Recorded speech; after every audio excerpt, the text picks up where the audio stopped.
a moment, you'll hear James Stewart as the six-shooter. Just one of many fine programs brought to you each week on NBC. Tomorrow night, there's top comedy entertainment with the Bob Hope Show, the Phil Harris, Alice Faye Show, and Can You Top This with Senator Ford. Bob Hope delivers rapid-fire comedy routines, while Phil Harris and Alice Faye bring both mirth and music. It's a great Friday night lineup of comedy programs, all of them heard only on NBC. James Stewart as the six-shooter.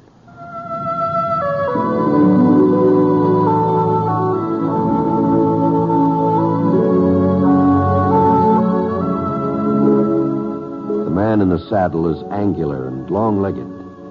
His skin is sun-dyed brown. The gun in his holster is gray steel and rainbow mother of pearl. Its handle unmarked. People call them both the six-shooter.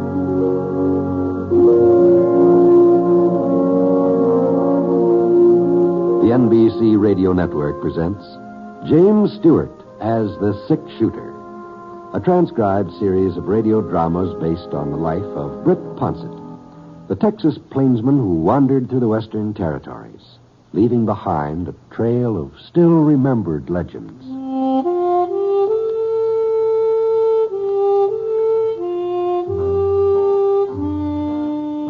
I'd known the Harcourt brothers a good many years. First time I passed through Harness Creek, they were just youngsters. Of course, that was before their pa died. But Cash Harcourt, he was all of 26 now, and a great big star on his vest and a Colt 45 stuck in his belt. And it seemed funny to think of him as the town sheriff. Well, not that he didn't look the part, but I couldn't help remembering him when his legs weren't long enough to reach the stirrups of the pony.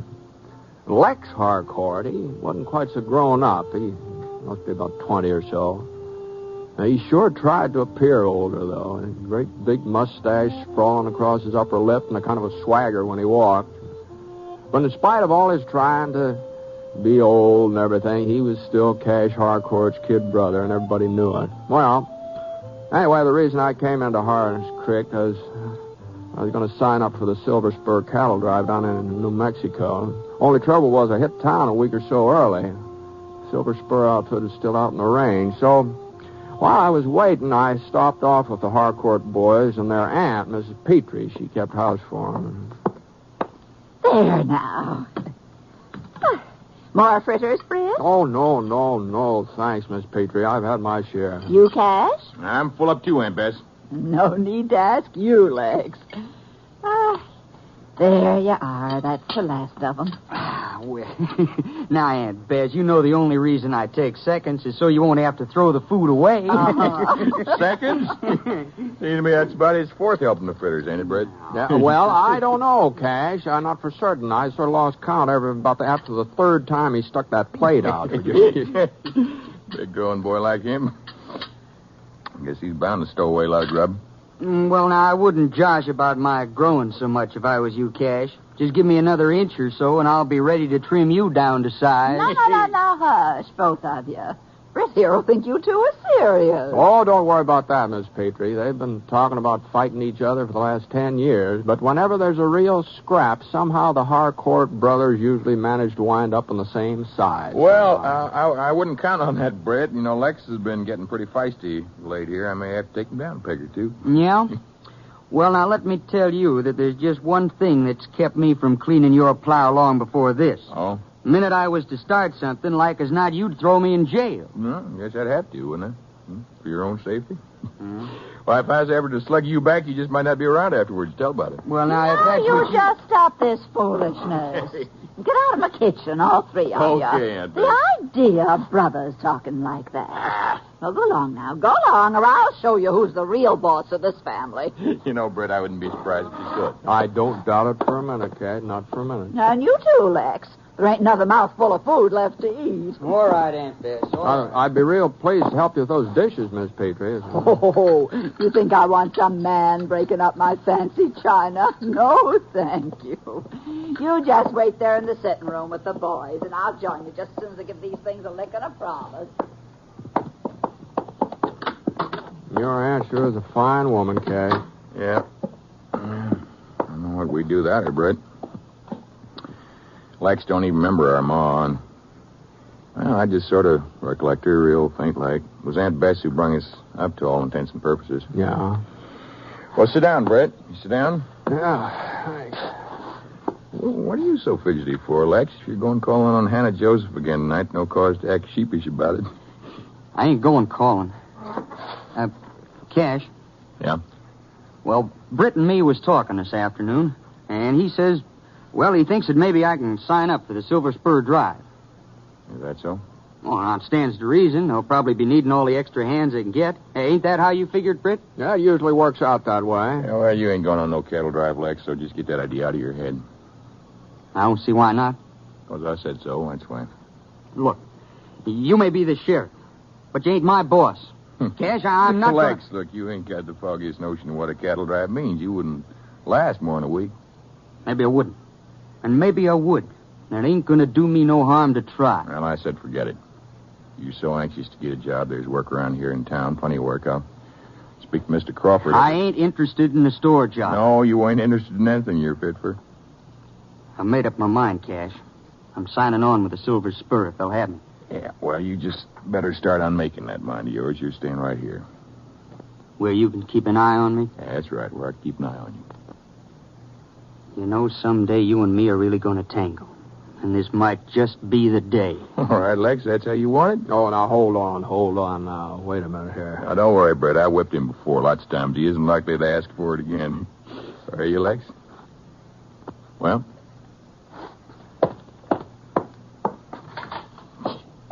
Yeah, a little fresh air would do him good, cool him off. Mm-hmm. Maybe so. I don't see what got into you, Brett. Encouraging him in this cattle drive nonsense. Oh, I didn't exactly encourage him. He asked me if the Silver Spur would take him. I said I thought maybe they would. Well, you should have told him different. Well, I'm not in the habit of lying, Cash. No. I'm sorry, Brett. I didn't mean that. Well, why are you so dead set against him taking out on his own? I ain't set against it, Brett. Not really. It's just that, Lex is young, might wild, never had a pa to keep a tight rein on him. Needs somebody around, see that he don't get into trouble. No? Another year or two when he's married, maybe, and he's got somebody else to worry after. Well, things will be different then. He'll be different. But right now...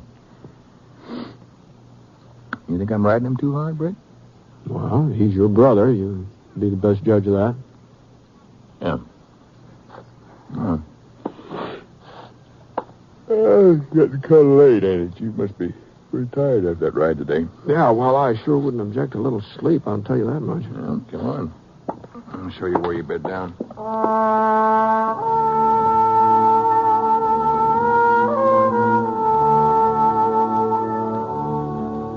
I was tired, too. I started sawing the wood the minute I hit that mattress. I guess I'd have slept through almost anything that night. Leastwise, I didn't completely wake up when somebody started pounding on the door along about 2 a.m. I sort of did remember hearing some talk afterwards, but it wasn't loud enough for me to get the gist of it. I figured there'd been some trouble in town, probably, and Cash would take care of it. So I turned over and shoved my face into the pillow. I would have gone right back to sleep again, except a couple of minutes later. Britt, are you awake? Why? Oh, yeah, Miss Petrie, I'm awake. What's the trouble? It's Lex. He's been shot. What? It happened at Luke Fawcett's place. Cash has gone down there already, but I thought maybe you... Well, Britt... Sure. As soon as I get some clothes on.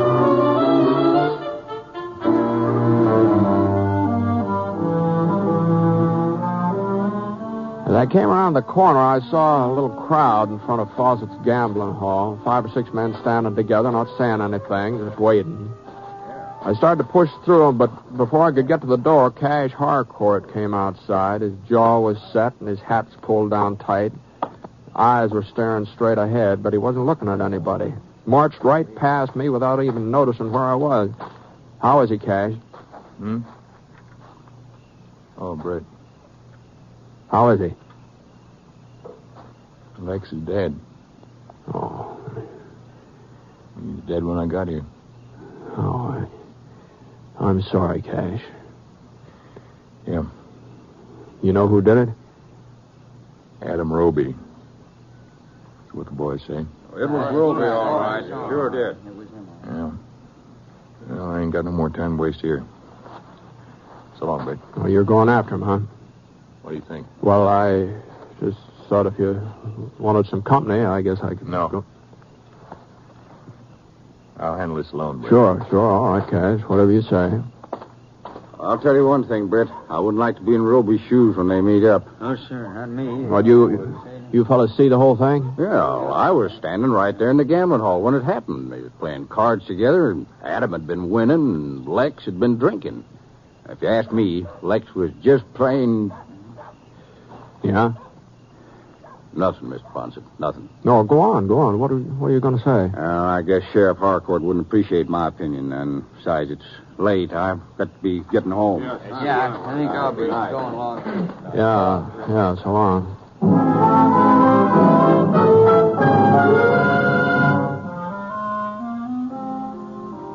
Well, I went on into the gambling hall. Old Mr. Hendricks, he was the undertaker in Harness Creek. He'd already arrived. He'd taken charge. So it looked like it was up to me to go back to the house and break the news to Mrs. Petrie. I sure wasn't looking forward to that. But, well, she sort of read it in my face without me even having to tell her. He's gone, ain't he? Yes, ma'am. Now, if there's anything I can do, Mrs. Petrie... No, there's nothing, Britt. Thank you. How did Cash take it? Well, he didn't say much. He just went looking for the man who shot Lex. Roby, that was his name. Adam Roby? I believe so, yes. You know him? No, not well. He has a farm out south, and a wife and children. I've seen him at church and places. She appeared a real nice woman. Well, I guess she isn't to blame for... I don't blame her, Britt. I don't even blame... Well, the truth is, I've been worried about Lex for a long time. Cash had been holding him down too much, trying to make him toe the line too much. Well, I guess he was doing what he thought best. But it wasn't best, not for Lex. You see, he resented it. Being bossed by his brother, he resented it a whole lot. I knew he couldn't keep it in much longer, but I hoped that when the trouble come, it would be between him and Cash. Cash thought the world of Lex, and no matter what happened, he wouldn't have done anything to hurt him. Oh, no, of course not. Oh, there must be somebody coming to offer sympathy. News sure gets around in a small town. It ain't even daylight yet. Oh, here, I'll get it. Yes, ma'am? I'm Mrs. Roby. Oh. Adam's wife. I've come about Adam. Well, the sheriff isn't here right now, Mrs. Roby. He's out looking for my husband, ain't he? Yes, ma'am. Well, that's what I figured. I didn't want to see Sheriff Harcourt. I wanted to talk to you. You're Britt Ponset, ain't you? The six-shooter? Yes, I'm Britt Ponset. May I? Well, I just don't know, Mrs. Roby. You see that? Yeah? Let her come in. Mrs. Petrie. Oh, I'm so sorry. I'm so terrible sorry. Sure. Won't you sit down? Thank you. Mr. Ponset, I don't know how to say this, but... If you'd like to talk to Britt alone... No, it's best that you hear it, too. Mr. Ponset, Adam come home right after the killing to get some things together. Well, he told me it wasn't his fault. He swore that it wasn't. He says Lex was spoiling for a fight that Lex drew first. Adam ain't never been a man for shooting, Mr. Ponset. I believe what he said. Well, I guess that's natural enough. Oh, he's hiding out now. Sheriff won't be able to find him. Oh, I wouldn't count on that, Mrs. Roby. Sooner or later... Well, that's just it. Adam doesn't want to hide out. He wants to give himself up. Oh? He says he'll give himself up to you. To me? He wants you to promise that you'll turn him over to the district marshal at Standish Falls. Well, I just don't know what you're driving at, Miss Roby. What? Adam's afraid that if Sheriff Harcourt finds him, the sheriff will... Adam's afraid he won't get a trial. That's all he's asking, a fair trial. Oh, I'm sorry, Miss Roby. This isn't any of my affair. Oh, Mr. Ponset, no, please. I'm sorry. Well, thanks anyway. Britt, Yes, ma'am? I'd like you to see that Adam Roby got to the marshal at Standish Falls. You what? With Cash feeling the way he does now, he might do something he'll regret for the rest of his life. Oh, it's bad enough, Britt, what happened tonight. I wouldn't want anything worse. Now, Miss Petrie, I'm certain that Cash wouldn't do anything. Lex was the only person on the face of this earth that Cash cared about. And he'll blame himself for what happened. Blame himself for not being there. And he'll just have to take it out on somebody. I'm not standing up for Adam Roby, Britt. I'm not even thinking about him. I'm just thinking about Cash. Well, even so, I'm sure I don't see where my place is Britt, in this thing. A little while ago, you asked me if there was something you could do. Yes, ma'am. Well, Mr. Ponset, just give me your promise that Adam will get to Standish Falls, and I'll tell you where you can find him. All right, Miss Roby. I'll give you my promise.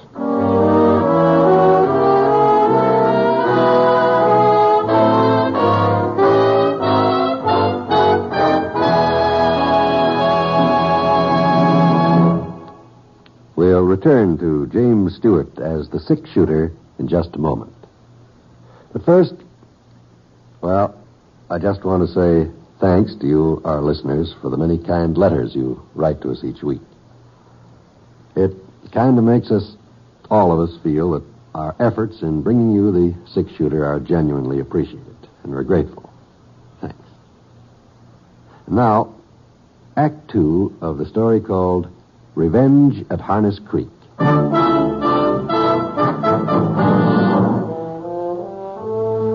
Well, it was getting on towards 6 o'clock in the morning by the time I left Harness Creek. According to his wife, Adam Roby was hiding in a cabin in Moon Canyon about 20 miles east, so I started off in that direction. Well, about 7:30, I passed the north boundary of the Silver Spur, and I swung up a wedge trail that wound through a yellow outcrop of rock. It wasn't more than 10 minutes later when I spotted somebody ahead, a man riding down the trail toward me. I pulled up in the shade of some evergreen and waited. Whoa. The fellow finally came within recognizing distance. Cash Harcourt. Yeah, no doubt about it. From the looks of that bay mare of his, he'd been riding pretty hard. The horse's flanks were covered with sweat, and her head was down, swinging side to side with every step she took. Cash hadn't seen me yet, but when he did, he gave a start, and his .45 came out fast. Hey, it's me, Cash. Britt. Oh. Take it easy with that thing. The devil are you doing out here? Told you I didn't want no help. Yeah, you did. Well, going back to town then. I can handle Roby alone. Nobody said you couldn't. And stop following me. Now, from the looks of the things, I'd say we were moving in opposite directions, I Just think. running down some tracks here. They stopped a mile or so up ahead. Couldn't be Roby. Mm-hmm. Well, I don't think I'll turn around just yet. That is, if you haven't got any objections. I got objections. Is that so? Leave them to me, Britt. Now, as long as you're certain he didn't come this way, I don't see what difference it makes if I ride on a little further. I'm the sheriff, Britt. You ain't got no business interfering with the way I carry out the law. That's right. As long as you do carry out the law. You talking about? Roby's wife is scared that you won't bring him in for a trial if you find him. Huh? And she asked me to turn him over to the marshal at Standish Falls. Now, I didn't want to get mixed up in this, Cash, and I told her so right straight out. But it's what your aunt wanted, too. Aunt Bess? That's right. I couldn't very well turn her down after what happened last night. Aunt Bess thinks that I'd kill Roby. She thinks you're upset, that's all. Well, ain't I got a right to be upset? Sure you have. So, you want to take Roby over to Marshal Griffiths, ain't it? Yeah, well, I haven't found him yet. Mm-hmm. Suppose his wife told you where to look. I got a right to ask you, Britt. He's a wanted man. Are you asking, Cash? Guess it don't matter. All I care about is seeing that he's arrested, brought to justice. That's all I'm trying to do. Yeah, well, I guess between us, we stand a pretty good chance of finding him. Yeah. Well, good luck.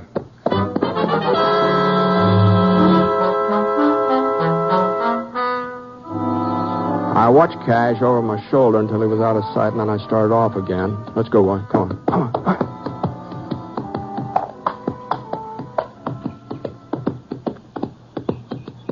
About 6 miles later, I passed a waterfall that Mrs. Roby had said was a landmark. I turned Scar into a little box canyon to the left of the falls.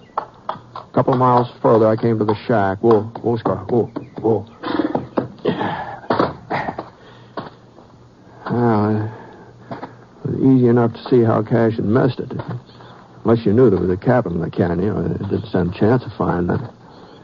I walked out into the open, but I stopped a good 20 yards before I got in rifle range. Roby! Roby, it's Ponset, Roby. Britt Ponset. You alone? Yeah, I'm alone. I might tell you where to find me. That's right. And you're taking me to Standish Falls? If that's how you want it. Yeah, that's how I want it. Where's Sheriff Harcourt? He's riding toward town, last I saw him. Okay, Ponset. I'll be right out. About a minute later, he came toward me leading a sorrel pony, and he'd had it tethered behind the cabin. A little man, sort of grayish, with deep-set eyes and a kind of tired sag to his mouth. He was holding a Winchester carbine under one arm. He looked around anxious-like, as if he wasn't certain I was telling the truth, and then he seemed to satisfy himself, and he shoved the carbine into the saddle scabbard, and he climbed onto the pony. We'll take the south trail and cut around Harness Creek. Whatever you say. Let's go. Mr. Ponset. Yeah? I want you to know that, well, the shooting wasn't my fault. Lex was on the prod. He forced me into it. Now, that's for a jury to decide, Roby. Sure. But I reckon you believe my story or you wouldn't be doing this. I believe you're entitled to a trial, that's all. As far as I can tell, so's everybody else. Sheriff Harcourt included. You didn't tell him where I was. I didn't tell him. Come on, let's move along. Yeah. We rode out of the canyon and turned south just beyond the falls. For the next hour or so, we didn't do any more talking. There just didn't seem to be much to talk about. And then we started down from the crest of the ridge, and I saw a flat stretch of land out ahead. We still had about a mile of rough mountain trail before we hit that level ground. Roby was about 8 feet behind me, and as I edged Scar around a big boulder, he was out of sight for a couple of seconds. Right, get down behind something, Roby. Hurry up. I slid off Scar, and I flattened myself against the ground. I hunched over a couple of feet to my left, and I got a glimpse of Roby. He was crouched behind a slice of orange granite, and it didn't look like he got hit. I got up onto my haunches, and I ran over toward him. You all right? Yeah, I guess so. I thought you didn't tell Harcourt where I was. I didn't. And how'd he find us? Maybe this isn't Harcourt. Now, who else could it be? I pushed up a couple of inches, and I saw him. He was standing on a ledge, right out in the clear, silhouetted against a great big white cloud. The sun was behind him, and I didn't have to look at his face to know who it was. Cash! Cash, what's the matter with you? Keep out of the way, Britt. We can hold him off. Just give me a chance to get my car by. You stay where you are. Huh? I thought you was on my side. I might have known. You and him are friends. We're friends. You're going to let him kill me, huh? Nobody's going to kill you, Roby. Now, you just sit tight. Cash! Cash, I'm coming out!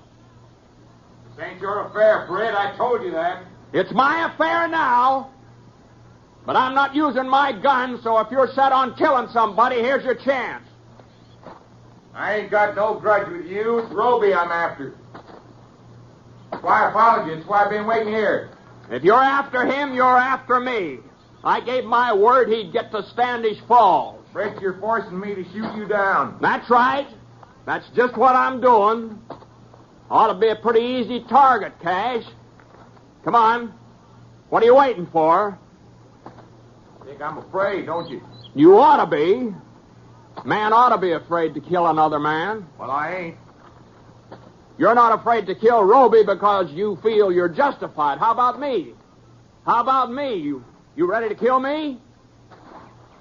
Go on, Britt, draw. I'm not drawing, Cash. Don't you understand? Lex is dead and Roby shot him. Yeah? Gotta make it up with that kid. Roby will get out of it somehow. You say it was Lex's fault. Probably. You're still standing up for him? Give me your gun, Cash.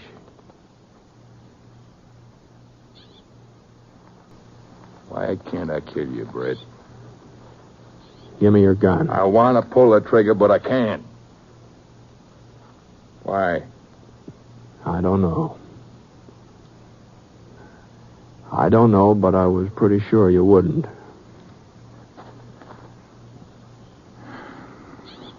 Well, looks like I ain't got much choice. Here, take it. You want to ride along with us? Make sure I get him to the marshal? No, head back to town. All right, suit yourself. Roby! Roby! Yeah? Now bring the horses up here. We're going to Standish Falls.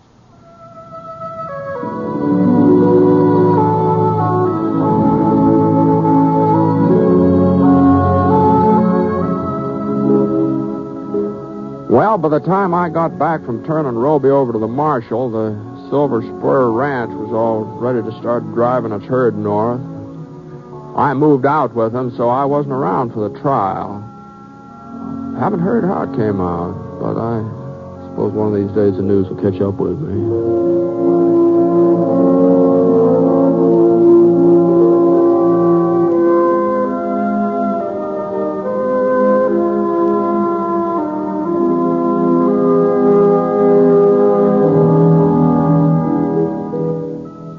The Six-Shooter is a transcribed NBC Radio Network production in association with Review Productions.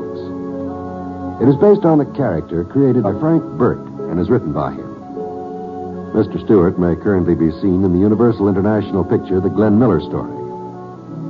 Others in the cast were Virginia Gregg, Eleanor Audley, Lamont Johnson, Forrest Lewis, and Bert Holland. Special music for this program was by Basil Adlam, and the entire production is under the direction of Jack Johnstone. All characters and incidents were fictitious, and any resemblance to actual characters or incidents is purely coincidental. Oh, by the way, you'll be interested in knowing that the Six-Shooter has been chosen for broadcast to our men overseas through the facilities of the Armed Forces Radio Services. This is John Wall speaking.